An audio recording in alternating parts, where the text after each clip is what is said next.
So hello what's up guys, क्या हाल है आप सबके। तो गाइस हमने लास्ट क्लास में लेट वार एंड कॉन्स के कीवर्ड को फुल एक्सप्लेनेशन के साथ हमने रीड कर लिया था एंड समझ भी लिया था with the examples and practical. ठीक है गाइस, तो गाइस आज हम देखने वाले हैं टेम्पलेट स्ट्रिंग्स, जिसको हम टेम्पलेट रिटलर्स भी कहते हैं। So start the work. Template strings in ECMAScript 6 ES6 template strings, also known as template literals, provide a convenient and flexible way to create string in JavaScript. Template strings are enclosed in backticks rather than single or double quotes. Guys, simply अब बस ये समझ जाओ कि अब हम backticks का use करने वाले हैं, सिंगल और डबल कोट्स का हम यूज अब नहीं करेंगे। ज्यादातर हम यूज करने वाले हैं बैकटिक्स का। ठीक है, जहां जहां हमें ज्यादा नीड होगी वहीं हम सिंगल और डबल कोट्स का यूज करेंगे, वरना हम ज्यादातर बैकटिक्स का यूज करने वाले हैं। सो अब सिंपली समझ जाओ कि बैकटिक्स है क्या। आप चाहे पीसी में वर्क कर रहे हैं या लैपटॉप में वर्क कर रहे हैं, आपके पास कीबोर्ड में सबसे पहला बटन होता है ESC। ऑलराइट, ESC के नीचे आपको नजर आएगा बैकटिक का बटन होता है। ठीक है, बैकटिक के बटन से हमारे पास क्या होता है, जिस तरह मैं कंट्रोल प्लस बैकटिक क्लिक करूंगा देन मेरे पास टर्मिनल ओपन हो जाएगा। देखें, कंट्रोल प्लस बैकटिक, देन मेरे पास टर्मिनल ओपन हो गया है। अगेन मैं कंट्रोल प्लस बैकटिक क्लिक करूंगा तो मेरे पास टर्मिनल क्लोज हो जाएगा। देखें,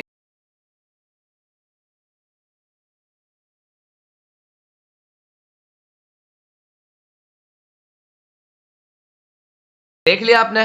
अब आपको मैं ये बताता हूं कि बैकटिक है क्या। ये देखें, अब मैं आपको सिंपली बैकटिक लगा के दिखाता हूं। ये देख रहे हैं, ये सिंपली मेरे पास बैकटिक होता है। क्या होते हैं ये बैकटिक्स। ठीक है, सिंपली ये मेरे पास क्या होता है बैकटिक्स। ऑलराइट, अभी मैं इसको यहां से हटा देता हूं और अपना वर्क स्टार्ट करते हैं। और ये बैकटिक्स से हमारी काफी हेल्प हो जाती है। अभी आप देखिएगा हमें ये वर्क करने ही मजा आएगा और हमारा काफी कोड रीडेबल एंड फ्लेक्सिबल भी हो जाता है। सबसे पहले अब ये देखें, हमने एक एग्जाम्पल ली हुई है, let first name equal to Hasan, सही है, and let last name equal to Raza. ये हम पहले ही पढ़ चुके हैं। ठीक है, और इसके नीचे हमारे पास है एक और वेरिएबल हमने क्रिएट किया हुआ है, लेट फुल नेम, जिसके अंदर हमने अपने इस फर्स्ट नेम को स्टोर करवाया हुआ है और इस लास्ट नेम को। और ये प्लस ऑपरेटर क्या करता है, कॉन्केटिनेशन। ये वर्ड आपको याद है, कॉन्केटिनेशन, दो स्ट्रिंग को आपस में ज्वाइंट करवाना। ऑलराइट, दो स्ट्रिंग को आपस में ज्वाइंट करवाने को हम बोलते हैं कॉन्केटिनेशन या कॉन्केट करना। ऑलराइट, अब हम ये चेक करते हैं कि हमारे पास हमारा आउटपुट शो हो रहा है या नहीं, हसन रजा। अब आप देख रहे हैं अभी हमारे पास हसन रजा आ रहा है और गैप भी नहीं आ रहा है। ये मुझे एक ही वर्ड लग रहा है, तो क्या पाकिस्तानी जुगाड़ लगाना पड़ेगा। हमने स्पेस दे दिया एंड अब हमारे पास आएगा हसन स्पेस रजा। लेकिन अब ये थोड़ा देख रहे हैं, ये थोड़ा सा वर्क नॉन प्रोफेशनल है और ये है ओल्ड वे। इसको हम पहले यूज करते थे, लेकिन जैसे ही ECMAScript 6 आई, ES6, उसने हमें एक और फ्लेक्सिबिलिटी दे दी, बैकटिक्स, कि भाई अब आप बैकटिक्स का यूज करो, आपको यहाँ पे स्पेस देने की भी जरूरत नहीं पड़ेगी और आपका काम और सिंप्लीफाइड भी हो जाएगा और प्रोफेशनल तरीका भी हो जाएगा। तो अब हम क्या करते हैं, अब हम बैकटिक के जरिए अपने दो स्ट्रिंग को कॉन्केटिनेशन करते हैं, आपस में ज्वाइंट करते हैं। सो ऑलराइट, अब मैं क्या कर रहा हूं, इस लाइन को मैं करता हूं कमेंट, नीचे लिखता हूं लेट, अब गौर से समझिएगा ये पहली लाइन को, लेट फुल नेम। अब हमें क्या करना है, इसको मिलाना है आपस में, इक्वल टू, देन हमने यूज किया बैकटिक्स का। देख रहे हैं बैकटिक्स, बैकटिक्स आ गया हमारे पास। अब हम क्या करते हैं, सबसे पहले आपको लगाना होगा डॉलर का sign and then curly braces. जैसे ही हमने डॉलर एंड कर्ली ब्रेसेस लगाया, अब हम आ गए जावास्क्रिप्ट की दुनिया में। अब मैं यहां पे लिख सकता हूं फर्स्ट नेम, ये वाला फर्स्ट नेम मेरे पास यहां पे स्टोर हो जाएगा और मेरे पास वैल्यू आ जाएगी हसन। इसी तरह अब मुझे लास्ट नेम भी चाहिए, तो अगेन मुझे डॉलर साइन का यूज करना पड़ेगा एंड कर्ली ब्रेसेस का। देन इसके अंदर मैं क्या लिख सकता हूं, लास्ट नेम। अभी देखिएगा आप, लास्ट नेम। अब आप देख रहे हैं कितना सिंप्लीफाइड हो गया। लेकिन अभी आप देखिएगा अब हमारे पास कोड क्या आता है, नाउ नोट, आगे हमारे पास हसन रजा। ना मुझे स्पेस देने की जरूरत पड़ी, ना ही मुझे कोई जुगाड़ लगाने की जरूरत पड़ी, और ये मेरा काम हो गया प्रोफेशनल तरीका, ES6 let the newest version and it is oldest version. Alright, तो ये हमारा क्या लग रहा है, ये अब प्रोफेशनल तरीका लग रहा है जो अब यूज होता है। ये पहले हम यूज करते थे अभी हम ये वाला यूज करते हैं प्रोफेशनल तरीका। लेकिन गाइस आप में से कुछ लोग ये बोल रहे होंगे कि यार ऊपर वाला तो सादा इजी था, उसमें हमें सिर्फ प्लस का साइन कीवर्ड यूज करना पड़ रहा था, और नीचे तो हमें बैकटिक्स का भी यूज करना पड़ रहा है और डॉलर साइन का भी एंड कर्ली ब्रेसेस का भी। लेकिन गाइस ये हमारे पास होता है प्रोफेशनल तरीका। जैसे ही आप एक बार ये वाला काम करना सीख जाओगे देन आपको ये काम इजी लगेगा और आपको ये काम अच्छा लगेगा। अभी हम आगे करने वाले हैं और एग्जाम्पल देखने वाले हैं, तो आपकी और भी कंफ्यूजन दूर हो जाएंगी और आपको मजा भी आएगा काम करने में। ठीक है, अब हम इसको कर देते हैं कमेंट और हम नीचे चलते हैं, आपको और एग्जाम्पल की तरफ ले चलते हैं ताकि आपके और कॉन्सेप्ट क्लियर हो जाए। नीचे हमारे पास है string interpolation, template string support string interpolation. आप इस बात को समझ लो, टेम्पलेट स्ट्रिंग या टेम्पलेट लिटरल्स सपोर्ट करते हैं स्ट्रिंग इंटरपोलेशन को। ठीक है, allowing you to embed expression directly within the string. अब हम डायरेक्टली स्ट्रिंग यूज कर सकते हैं स्ट्रिंग इंटरपोलेशन में। Interpolated expression are enclosed in, हमें डॉलर का साइन एंड कर्ली ब्रेसेस के अंदर ही अपने वेरिएबल को स्टोर करना पड़ता है, ये बात को आपको याद रखना है। अब हम स्टार्ट करते हैं नेक्स्ट एग्जांपल। सबसे पहले हमने एक वेरिएबल क्रिएट किया है लेट एज इक्वल टू 28। इसके बाद हमारे पास स्ट्रिंग इंटरप्रेटेड हो रही है। अब हम इसको कर देते हैं अनकमेंट ताकि आपको समझ आ जाए। लेट मैसेज, हमने बैकटिक्स का यूज किया। आई एम, देख लिया आपने, अगेन डॉलर का साइन एंड कर्ली ब्रेसेस। इस कर्ली ब्रेसेस के अंदर मैंने ये वाले वेरिएबल को स्टोर करवाया हुआ है ताकि मुझे ये वाली वैल्यू मिल जाए 28। ठीक है, फिर हमारे पास क्या होगा, कंसोल में शो होगा I am R 28 years old. अभी हम देख लेते हैं स्ट्रिंग्स को, टर्मिनल को ओपन किया मैंने एंड देन रन, तो आपके सामने है आई एम 28 ईयर्स ओल्ड। लेकिन आपकी एक और कंफ्यूजन दूर करता हूं मैं, अगर मैं यहां से कर्ली ब्रेसेस और डॉलर को हटा दूं, सिर्फ डायरेक्ट लिख दूं एज, ये जो मेरा वेरिएबल था डायरेक्ट लिख दूं एज, तो अब आप ये देख रहे हो इसका कलर ही अलग हो गया है। क्यों अलग हो गया है? अब ये इसको ऐसा समझेगा मैसेज, इसको अब ये वेरिएबल नहीं समझेगा, ना ही इसको ये वेरिएबल का नेम समझेगा। अभी आप देखना, मैं अगेन टर्मिनल ओपन करता हूं एंड रन करता हूं कोड को, तो मेरे पास क्या आएगा, I am age years old. ये देख लिया आपने, I am age years old, जो कि क्या है, हमारा आउटपुट तो सही नहीं आया क्योंकि एज के अंदर 28 वैल्यू को हमने सेव किया हुआ है। तो अब आपको समझ आया, जब भी हम बैकटिक का यूज करेंगे और हमने कोई वेरिएबल के अंदर वैल्यू को स्टोर करवाया हुआ है तो मुझे dollar and then curly braces का यूज करना पड़ेगा, देन मैं अपने उस वेरिएबल को कॉल करवा सकता हूं। और अब मेरे पास आएगी आई एम 28 ईयर्स ओल्ड, और अब मेरे पास मेरे वेरिएबल की वैल्यू आ जाएगी। ठीक है, आई एम 28 ईयर्स ओल्ड। तो गाइस अब समझ आया आपको कि किस तरह हम अपने स्ट्रिंग को इंटरपोलेटेड भी कर रहे हैं और अपने किस तरह वैल्यू को वेरिएबल में स्टोर करवा के मैसेज में शो करवा रहे हैं। अगेन हम कमेंट करते हैं और अब हम नीचे चलते हैं। हमारे पास नेक्स्ट है मल्टी लाइन स्ट्रिंग्स। अब आपने ये देखा होगा कि हम सिंगल कोट्स और डबल कोट्स भी जब लगाते थे तो हमें 3-4 लाइन अगर लिखनी है, अगर हमारे पास कोई लॉन्ग पैराग्राफ है, ठीक है, अब मैं चाहता हूं यार ये लॉन्ग पैराग्राफ भी हम बैकटिक्स के जरिए सॉल्व कर पाए, तो ये काम भी हमारा आसान हो जाता है बैकटिक्स के जरिए। हम बैकटिक्स का यूज करके ही देखना है। मैं इसको करता हूं अनकमेंट। अब आप देखेंगे मेरे पास 3 लाइन्स ऑफ कोड है। It is 1 line, it is 2nd line and it is 3rd line. This is a multi line string using template literals. Using template literals it's much cleaner and easier to read. जब भी हम template literals या template strings का use करते हैं तो हमारा code और क्लीन हो जाता है और इजी भी हो जाता है रीड करने में। ठीक है, और अगर मैं कंसोल को यहाँ पे शो करवा दूं तो अभी आप चेक करिएगा, ये लाइन जो है मेरे पास बैकटिक्स की मदद से 3 लाइन ऑफ कोड में आएगी क्योंकि हमने इसको 3 लाइन ऑफ कोड में लिखा है। तो अब आप देख रहे हैं कि हमारा कोड कितना सिंप्लीफाई भी हो गया है। अभी आपको और भी आगे समझ आएगा। अभी हम एक टेबल की एग्जांपल भी देखने वाले हैं, तो उसमें भी आपको काफी हद तक समझ आ जाएगा कि यार हम जब स्ट्रिंग यूज करते थे तो उसमें हमें काफी खिचड़ी पक जाती थी, हमें कुछ समझ नहीं आ रहा था, मिक्सअप हो जाता था। लेकिन जैसे ही हमने बैकटिक का यूज किया तो अब हमारा कोड और फ्लेक्सिबल भी हो गया, रीडेबल भी हो गया और क्लीनर भी हो गया और हमें समझने में इजी भी हो गया है। तो अभी एक मिनट पहले हम इसको देख लेते हैं कि हमारे पास क्या आउटपुट आ रहा है मल्टी लाइन्स का। Multi line strings node ECMAScripts। तो आ गया हमारे पास, this is the multi line string using template literals, it's much cleaner and easier to read. ठीक है गाइस, अब हम इसको भी कमेंट कर देते हैं। हमने देख लिया कि हम मल्टी लाइन में किस तरह टेम्पलेट लिटरल्स को पास कर सकते हैं। हमने ये देख लिया, स्ट्रिंग इंटरप्रेटेड देख ली, और हमने ये भी देख लिया कि हम किस तरह बैकटिक का यूज कर सकते हैं दो स्ट्रिंग को आपस में ज्वाइन करने के लिए। ऑलराइट, अब हम चलते हैं, अब हमारे पास expression evaluation. Template expression can include any valid JavaScript expression. Now the time of practice. तो गाइस प्रैक्टिस टाइम पे हम आ चुके हैं, और अगर मैं इसको अनकमेंट करके आपको दिखाऊं तो यहाँ पे आप देख रहे हैं कितनी खिचड़ी पकी हुई है। आप बोलेंगे यार क्या कितना मिक्सअप हो रहा है। हमें उस वक्त भी, आपको याद होगा जब हम स्ट्रिंग कॉन्केटिनेशन कर रहे थे, तब भी हम इस वक्त 5 के टेबल को लिखा था, 10 के टेबल को लिखा था एंड 7 के टेबल को हमने लिखा था। तो हमें काफी मुश्किलात हो रही थी, क्योंकि यहाँ पे स्ट्रिंग्स भी हैं, ऑपरेटर भी है, प्लस ऑपरेटर, एंड यहाँ पे हमें काफी घिचपिच हो रही थी।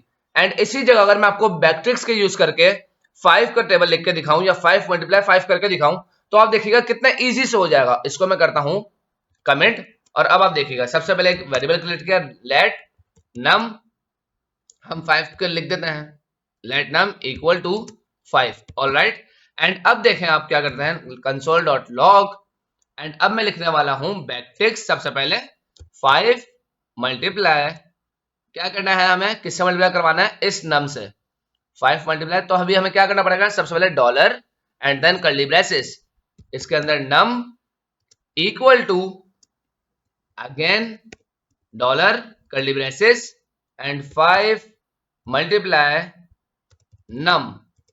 कितना इजी हो गया। अब आप देख रहे हैं, ना हमें प्लस का ऑपरेटर यूज करना पड़ा, ना हमें डबल कोट्स यूज करना पड़े बार बार, एक ही बार हमने सिर्फ बैकटिक्स का यूज किया एंड देन हमारा काम इजी। अभी आप देख लें, अभी मैं करके दिखाता हूं, नोड ECMAScript 5 × 5 = 25। तो देख रहे हैं गाइस कितना इजी हो गया। अब आप मुझे खुद बताओ, क्या ये वाली लाइन आसान लग रही है आपको, या ये वाली लाइन आसान लग रही है, और आपको कौन सा काम प्रोफेशनल लग रहा है, लाइन नंबर 117 प्रोफेशनल लग रही है या 115? तो जाहिर सी बात है आप भी बोलोगे यार ये लाइन हमें प्रोफेशनल लग रही है और रीडेबल भी है एंड फ्लेक्सिबल भी है, और ये कोड आप देख रहे हो कितना हमें गिचपिच लग रहा है, और ये कोड हमें अच्छा भी नहीं लग रहा। ठीक है, सो आई होप अब तो काफी अंडरस्टैंड कर लिया होगा आपने इस बैकटिक्स को, और आपको काफी हद तक समझ आ गया होगा। नेक्स्ट हमारे पास ये एडवांटेजेस हैं, रीडेबिलिटी है इसमें, कंसाइसनेस है, ये सारी चीजें हैं इसमें। ठीक है, template string make the code more readable specially for complex string construction. Next है हमारे पास डिफॉल्ट पैरामीटर्स। अब डिफॉल्ट पैरामीटर्स क्या होते हैं, अब हम वो देखने वाले हैं। सो गाइस अब है हमारे पास default parameters. In ECMAScript 6 ES6, default parameters were introduced, providing a more concise way to handle function parameter defaults. Default parameters allow you to specify default values for function parameters in the function declaration itself. If a parameter is not provided when the function is called, the default value is used.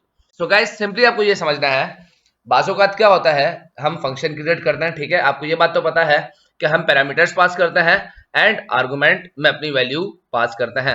अब बाज़-औक़ात क्या होता है कि हम, यार एक चीज होती है ना कि यार बोलते हैं ये बाय डिफॉल्ट हो गया, हमने कुछ नहीं किया।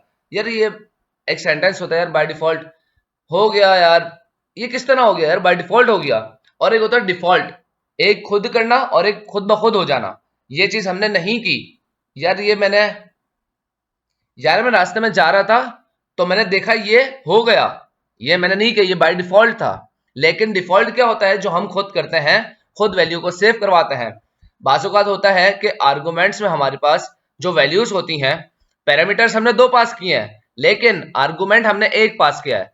तो अब क्या होता है, हमें डिफॉल्ट वैल्यू सेव करवानी पड़ती है कि यार अगर आर्गुमेंट में कोई वैल्यू पास नहीं की किसी ने, तो हमने क्या किया, डिफॉल्ट वैल्यू सेव करवा दी है कि अगर आर्गुमेंट वैल्यू ना हो तो हमारी वैल्यू पास हो जाए।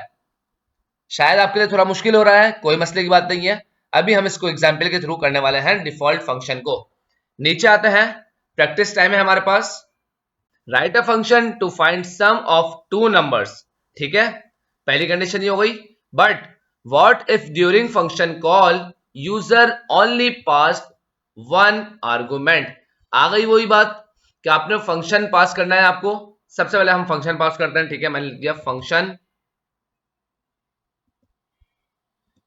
सम, ठीक है, एंड नीचे मैं लॉग करवा रहा हूं किसको, अपने इस फंक्शन को मैंने कॉल करवा लिया, ठीक है। ये चीज हमारे पास क्या होती है, पैरामीटर। हमने यहां पे पास की variable A and B, and यहां पे हमने वैल्यू पास कर दी 20 एंड 30। और ये बात आपको पता है कि ये ए की वैल्यू जो है ये होती है फर्स्ट वाली, बी की वैल्यू कौन सी होती है, सेकंड वाली। First parameter first value, second parameter second value, alright. और अब हमें रिटर्न क्या करवाना है, रिटर्न हम करवा रहे हैं ए प्लस बी, ऑलराइट। रिटर्न क्या करवाया है हमने, ए प्लस बी। और ये तो सिंपल है, हम ऊपर कर चुके हैं। हमने सिंपली हमने फंक्शन को कॉल करवाया हुआ है with the help of parameter and arguments. मैं भी आपको रन करके दिखाऊं तो मेरे पास बिल्कुल सही आ गया, 20 प्लस 30 50। लेकिन क्वेश्चन हमारे से क्या हो रहा है, क्वेश्चन ये हो रहा है कि आपने 2 पैरामीटर्स तो पास करने हैं, लेकिन आर्गुमेंट सिर्फ एक पास करना है। और अगर मैं यहां से एक आर्गुमेंट को हटा दूं, सिर्फ एक ही आर्गुमेंट मैंने पास किया है। अब आपके माइंड में तो क्वेश्चन आ रहा होगा कि यार ये जो वैल्यू है, जो ये वैल्यू है 20, तो क्या ये वैल्यू ए की है या ये 20 वैल्यू बी की है। तो अब मैं आपसे पूछूं ये वैल्यू किसकी है, तो फर्स्ट वैल्यू तो यार ए की ही होती है। तो अब हमारे पास आउटपुट क्या आएगा, क्या 20 आएगा या एरर आ जाएगा। अब हम जरा चेक करते हैं। अब हमने जैसे ही चेक किया नोट ECMAScript, तो यहां पे तो हमारे पास आ गया नॉट अ नंबर। ये बात हम पहले पढ़ चुके हैं कि ये नंबर नहीं है। अब ये इस तरह क्यों आया, ये इसलिए आया कि यार आपने ऊपर पास किए हैं 2 पैरामीटर्स, मतलब हमने बोला है कि सम करना है। सम उसी वक्त होगा जब हमारे पास 2 नंबर होंगे, 2 नंबर होंगे तो उसको मिलके हम क्या कर सकते हैं, सम करवा सकते हैं। लेकिन यहां पे तो हमारे पास एक ही है 20, तो इस जगह हमारे पास आती है डिफॉल्ट वैल्यू पास करना। अब हम क्या कर सकते हैं, डिफॉल्ट वैल्यू पास कर सकते हैं। देख रहे हैं आप डिफॉल्ट पैरामीटर्स, डिफॉल्ट वैल्यू किस तरह पास कर सकते हैं। देखें ये 20 वैल्यू हो गई हमारी ए की, मैं पैरामीटर में ही, अब हम दोनों आपस में दोस्त हैं, मैं बोलता हूं कि यार आर्गुमेंट अगर तुम भूल गए हो तो कोई मसले की बात नहीं है, पैरामीटर तुम्हारा दोस्त है। पैरामीटर ने ही वैल्यू डिफॉल्ट पास करवा दी, क्या वैल्यू पास करवा दी, उसने वैल्यू पास करवा दी 100, बी ने डिफॉल्ट वैल्यू पास करवा दी 100। अब क्या होगा, अब मेरे पास एरर नहीं आएगा, क्यों, क्योंकि आर्गुमेंट में 20 वैल्यू तो सेफ है ए की।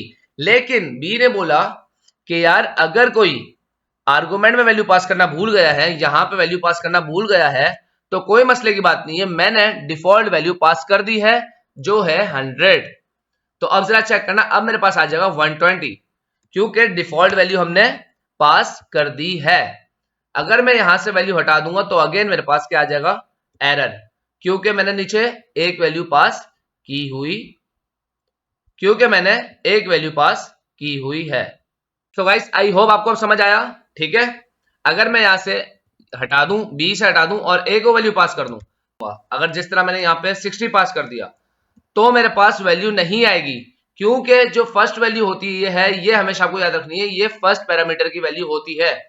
अब दोनों जगह अगर मैं फर्स्ट ए को ही पास कर रहा हूं, नीचे भी ए की वैल्यू 20 है, ऊपर भी ए की वैल्यू 60 है, तो मेरे पास नॉट अ नंबर ही आएगा, क्योंकि मेरे पास बी की वैल्यू सेफ नहीं हुई, तो मुझे बी की वैल्यू सेव करवानी है, ठीक है।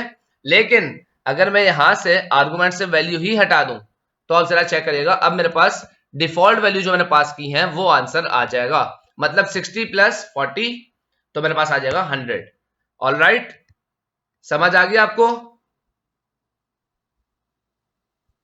एक और एग्जाम्पल भी हमारे पास होती है, अगर यहां पे देखें, यहां पे मैंने पास किया 20 एंड देन प्लस 35।